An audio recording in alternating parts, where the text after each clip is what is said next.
Hola, ¿qué tal? Bendiciones, les saluda el pastor Arel Salinas. Bienvenidos a su podcast Crece. Y hoy me acompaña mi queridísimo, hermanicísimo Ulises Salinas. Eso, pastor. Bueno, el día de hoy traemos un tema muy interesante y se llama de la siguiente manera: la eutanasia.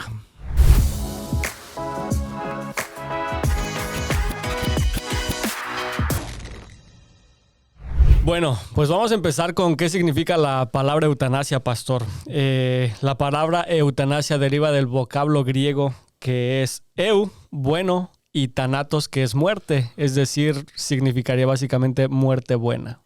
Muerte buena. Algunos otros, Ulises, le llaman muerte piadosa. Muerte piadosa. Entonces hoy vamos a estar hablando acerca de este tema que ha sido muy controversial. Mi hermano Ulises tiene un proyecto de ley que acaba de, no que acaba de salir, sí, pero que salió en Canadá.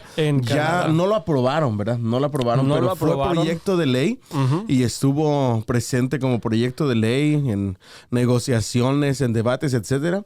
No sé si quieres contarnos un poquito acerca de eso. En Canadá se preparaba para ampliar sus leyes de eutanasia, que eran para gente también con problemas económicos, para gente con problemas de salud mental.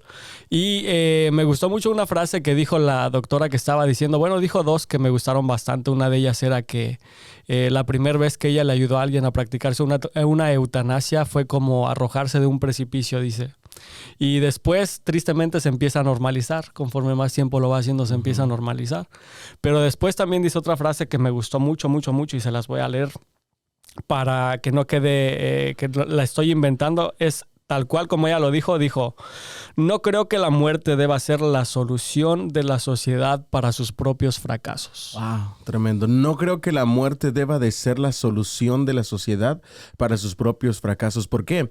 Porque ahorita vamos a ver más sobre la definición de la eutanasia, pero Canadá quería llevarlo a otro nivel. Quería llevarlo a que podemos quitarte la vida si así tú lo decides. Si tienes problemas económicos y ya no quieres vivir, te ayudamos a quitarte la vida. Literalmente, para cualquier fracaso que pueda tener cualquier fracaso que puedas tener. E incluso, no estoy seguro si ustedes lo pueden investigar en casa, pero también, Ulises, creo que estaban diciendo que querían darle autoridad a niños de ciertas edades para que si ellos sentían el no querer vivir más, también pudieran tener la libre decisión de poder solicitar la muerte asistida. Fuertísimo, ¿verdad? Cómo le están tratando de dar a todos los niños y en muchas áreas de su vida, no nada más en la eutanasia, sino también en otras áreas. Les están queriendo dar como que decisiones propias cuando ellos no tienen ni la madurez cerebral ni la madurez en absolutamente nada para tomar ese tipo de decisiones. Es correcto, es correcto. Entonces, bien definía ya Ulises la definición de eutanasia, pero me gustaría decirles más sobre ello. Dice que es la acción u omisión de tratamientos que aceleran la muerte de un paciente desahuciado. Y estamos hablando de dos cosas aquí sobre la eutanasia. ¿Es la acción de dar tratamientos para acelerar la muerte o la omisión de tratamientos, ¿verdad? También para pacientes desahuciados.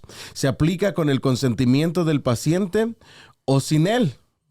Ya dándole la oportunidad a los familiares para que tomen esa decisión con la intención de evitar sufrimientos. Ahí palabra clave, evitar sufrimientos.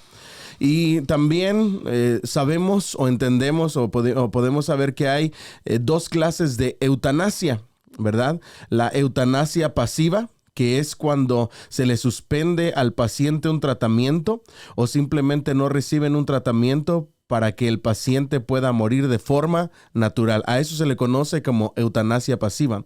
Pero también tenemos la eutanasia activa, que es cuando el paciente se le provoca la muerte de manera directa. Por lo regular se le aplica al paciente fármacos o químicos que en sobredosis provocan la muerte del paciente. O bien que provoca que alguno de los órganos vitales empiecen a dejar de funcionar. Y entonces la manera más fácil para que se entienda esto es, por ejemplo, vamos a darle ejemplos de la vida cotidiana que han llegado a pasarle a personas. Por ejemplo, digamos, estoy yo en una cama de hospital, Dios me libre, ¿verdad? Y de pronto la eutanasia pasiva sería esta. Yo le digo al doctor, Yo estoy conectado a mis máquinas y lo que usted quiera, pero ya no puedo más. Por favor, si me llega a dar un infarto, fallo renal, fallo hepático, lo que sea, ya no haga nada. Ya no haga nada. Ya no me siga dando tratamiento. No trate de salvarme la vida más. Y si el doctor accede, que muchas veces lo hacen porque ven el sufrimiento de las personas, y es aquí en donde ahorita vamos a entrar a la sección de preguntas, en donde he escuchado varias personas que han dicho, pues ahora sí que ese tipo de preguntas, ¿no? Esa es la pasiva. La activa, a ejemplos ya de la vida real, es, por ejemplo, digamos, hay una persona que le da un cáncer terminal y con tal de no pasar por el proceso, incluso antes de que empiece el proceso degenerativo de las células, pues pide a un doctor, hey doctor, yo quiero practicarme la eutanasia porque no quiero pasar por todo este sufrimiento que va a implicar el cáncer. ¿Será que me puedes dar un medicamento, sea como dijiste, químicos, fármacos, una inyección letal, lo que sea, que me haga que muera ya? E incluso ahorita te voy a platicar unas historias que escuché acerca de esto que están bien tremendas, ¿no? Y a eso se le llama suicidio asistido. Suicidio asistido, sí, que es la eutanasia activa. Que ahí es donde entra un dicho que decimos, tanto peca el que mata la vaca como el que le agarra la pata. Correcto. Y ahí todos estos proyectos de ley que salen y ciertas cosas que vemos hoy en día respecto a este tema tienen que ver con que el médico no se le acuse como homicida. Ajá. Por el hecho de ayudar a esa persona que está deliberadamente pidiendo su suicidio, que es su muerte asistida, ¿verdad? Sí. Según la organización de la Organización Mundial de la Salud, dice que hay 3 tipos de eutanasia, ¿ok? El suicidio asistido profesionalmente, ¿verdad? Bueno, la primera es el homicidio intencional de aquellos que han expresado su deseo de morir, ¿ok? Después el suicidio asistido de manera profesional y la muerte intencional de los recién nacidos con anomalías congénitas, es decir, los bebés que nacen enfermitos de alguna enfermedad mental. Exacto. Entonces, esos 3 son las, según la Organización Mundial de la Salud, cuentan como eutanasia. Aunque, para que no piensen que estamos omitiendo otros, los que son demasiado estudiados en el tema, sabemos que hay muchos otros tipos. Claro. Por ejemplo, eutanasia piadosa, eugenésica, económica, y después de las que nosotros dijimos de la activa y pasiva, se derivan otras 2 que son activa directa, activa indirecta. Hay muchos tipos de eutanasia, pero los más a lo más escuchado, exactamente, a más lo grandes, más conocido. Gracias. Pero Ulises también traía el juramento hipocrático de los doctores, que parece que ya se les está olvidando, ¿verdad? Antes de ir a la Biblia. Esa es otra cosa bien tremenda que una vez a una persona, parafraseando, lo dice, que un doctor no debería de darle veneno a sus pacientes. Y muchas veces es que también esto ya va incluso a otros temas, como incluso cuando una persona tiene cáncer y que le empiezan a dar el tratamiento que es la radiación. Eso hasta cierto punto es veneno para el cuerpo humano, men. Entonces, tiene tanta cosa envuelta en eso, pero el juramento hipocrático, se los voy a leer tal como va. Dice: jamás daré a nadie medicamento mortal, por mucho que me soliciten, ni tomaré iniciativa alguna de este tipo. Tampoco administraré aborto a mujer alguna. Por el contrario, viviré y practicaré mi arte de forma sana y pura. Y parece que ya con todos los cambios de ley, todo lo que nuestra sociedad está viviendo, se está olvidando cómo fueron los inicios de su juramento en cuanto a la medicina. Y en otros podcasts siguientes, muy, muy, muy siguientes, o sea, de las siguientes semanas, vamos a estar hablando también de muchos temas que vamos a englobar más cosas de cómo el gobierno está tomando tantas decisiones, que ya uno no entiende cómo legislan o en favor de qué legislan. Exactamente. Ya se ha perdido el sentido común, se ha perdido la moral, se ha perdido la ética. Vivimos en una sociedad que va en decadencia de mal y cada vez de mal en peor. Me gustaría que habláramos un poquito acerca de la perspectiva bíblica. ¿Qué dice la Biblia respecto al tema? Cuando Dios en Génesis 2:7 le da la opción entre la vida y la muerte a Israel le dijo que escogiera la vida. Entonces, la vida es el don de Dios. La muerte, según 1 Corintios 15:26, es un enemigo, ¿verdad? Es la maldición, ¿verdad? Y nosotros debemos de entender que nosotros no tenemos potestad ni autoridad sobre la vida. Dios es el que da la vida, Dios es el que la quita. Nosotros fuimos hechos a imagen y semejanza de Dios y tenemos que entender que no tenemos esa autoridad. Estamos tratando de jugar a ser dioses y eso tarde que temprano nos va a llevar a problemas, ¿verdad? Correctamente. Y no sé si vas a seguir dando explicación bíblica, pero te voy a... Un ratito, ¿sí? Ok, te voy entonces a pasar la primera pregunta de las que he escuchado más comúnmente. Y es de la siguiente manera. Digamos, tú tienes a una persona muy cercana a ti que ya quedó en un estado que no puede ella misma decidir. Entonces, tú, como pariente más cercano, tienes que tomar una decisión. Y para esto, déjame te cuento una historia súper rápido. Había un bebé en un hospital. Ese bebé, antes de que empezara todo su proceso degenerativo de, no recuerdo bien qué enfermedad era, vamos a poner cáncer, él le decía a su mamá, era chiquito el bebé. Y para los que somos papás, duele bastante. Claro. Llega tu hijo y que te diga, mamá, no te preocupes, todo va a estar bien. Imagínate esa historia. Después entra al hospital, después de un par de meses, está muy mal, muy mal. Entonces, un día llega un doctor y te dice, pastor, bueno, Arel, tu hijo, hija, ya pues no va a regresar a ser lo que era. Tienes que tomar una decisión. Yo te recomiendo la eutanasia. La persona dice, no, yo no soy nadie para quitar la vida. Pero después, otro día, 3 semanas después, llegas y va saliendo una enfermera del cuarto del bebé con una cara, larga, triste. Y le preguntas, ¿qué pasó? Y ella te dice, nada, pero déjame te digo, ya no tengo ni 1 milímetro de tu hijo para ponerle una inyección más. Ya no existe en su cuerpo un lugar en donde no le haya puesto una inyección. ¿Qué harías tú? Te lo pongo a las dos perspectivas, humana y también la perspectiva bíblica. ¿Qué es lo que se hace en ese caso? Yo te voy a decir lo que yo haría como creyente, ¿ok? Nosotros como creyentes creemos, y yo lo creo mucho, Ulises, en un Dios de milagros, ¿verdad?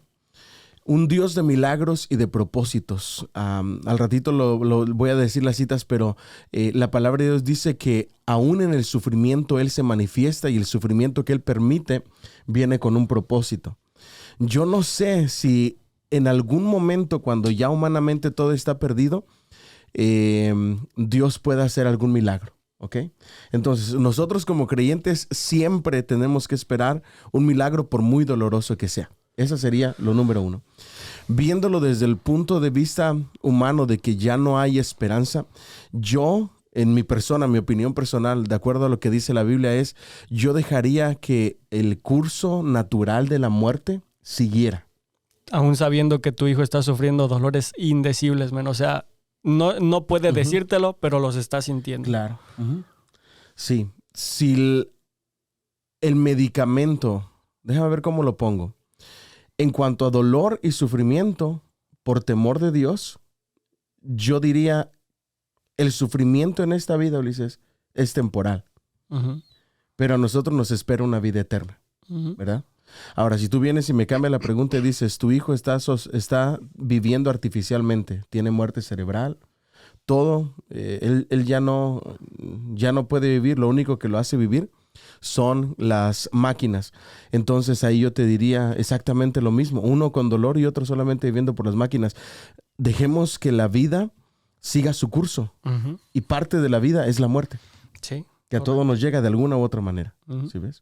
Entonces, vamos a la palabra de Dios, porque ya se nos está yendo un poquito el tiempo. Jeremías 1:5. Antes que te formase en el vientre te conocí, y antes que nacieses te santifiqué, y te di por profeta a las naciones.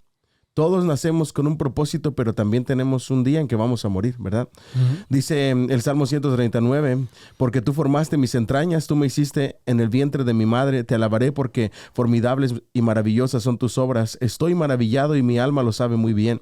No fue encubierto de ti mi cuerpo, bien que en lo oculto fui formado y entretejido en lo más profundo de la tierra. Mi embrión vieron tus ojos, y en tu libro estaban escritas todas aquellas cosas que fueron luego formadas sin faltar una sola de ellas. Dios es el que nos da la vida. Y Él es el único que la puede quitar. Génesis 1:26 dice, entonces dijo Dios, hagamos al hombre conforme a nuestra imagen y a nuestra semejanza, y señoree en los peces del mar, y en las aves del cielo, y en las bestias, y en toda la tierra, y en todo animal que se arrastra sobre la tierra. Y creó Dios al hombre a imagen de Dios lo creó, varón y hembra lo creó.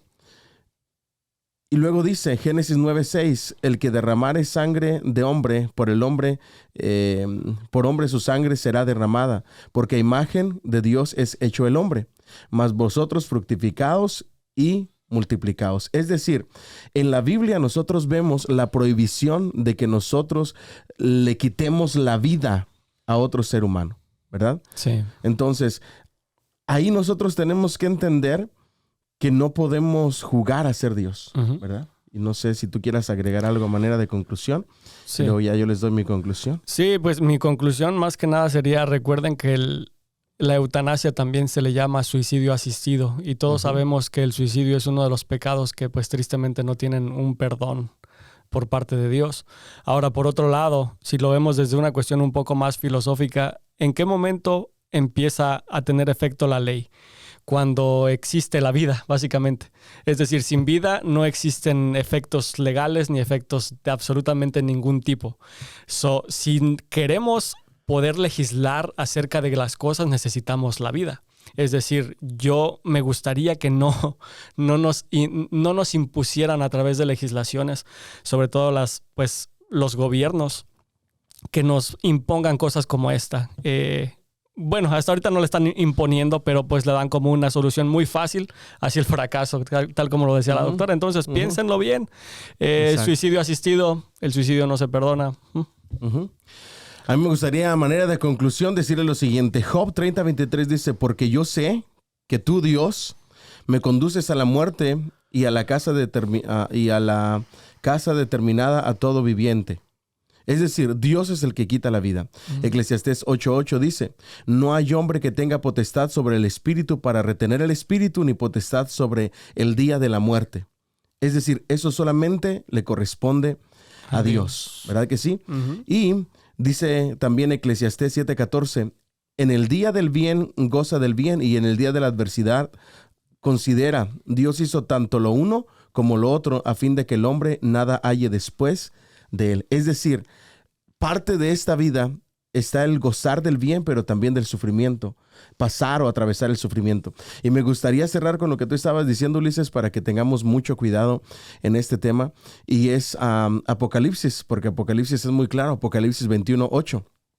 Pero los cobardes e incrédulos, los abominables y homicidas, y cuando hablamos de suicidio, es un auto-homicidio, ¿verdad? Entonces los homicidas, los fornicarios y hechiceros, los idólatras y todos los mentirosos tendrán su parte en el lago que arde con fuego y azufre, que es la muerte segunda. Para mí es más importante la vida eterna que todo esto que está aquí. Pablo dijo que nosotros estamos como en una casa de campaña y vivimos y estamos aquí como peregrinos y extranjeros, estamos de pasadita. No permitamos que el aferrarnos a esta vida nos haga pasar por alto la vida eterna. La palabra de Dios dice, ustedes no son como aquellos que no tienen esperanza. Es decir, nosotros tenemos una vida después de la muerte. Si Dios nos va a pasar por sufrimientos, que nos pase. Él nos dará la fuerza, dice la palabra de Dios, para poderlo soportar, que esa es otra fe del creyente. En eso que tú decías del sufrimiento de este niño, Dios nos va a dar la fortaleza para poder soportar todo eso, pero jamás ni siquiera nos pase por la mente el suicidio asistido, por mucho sufrimiento que tengamos, que tampoco nos pase la muerte, que nos pase por la mente el nosotros mismos intervenir. Y en el caso de no dar más tratamiento, pues yo sí creo, y esto ya es mi opinión personal, yo sí creo que en algunas ocasiones en esta vida, la muerte es parte de la vida, hay que dejar que corra su curso de manera natural, ¿verdad? Yo por lo menos le digo a mi familia, si me van a mantener vivo las máquinas, dejen que la vida natural siga su curso, y si yo sin medicamento o sin una máquina muero, eso ya era lo que Dios tenía para mí, ¿verdad? Pues sí. A manera de conclusión. Así es que ánimo. Nos vemos la próxima. Adelante.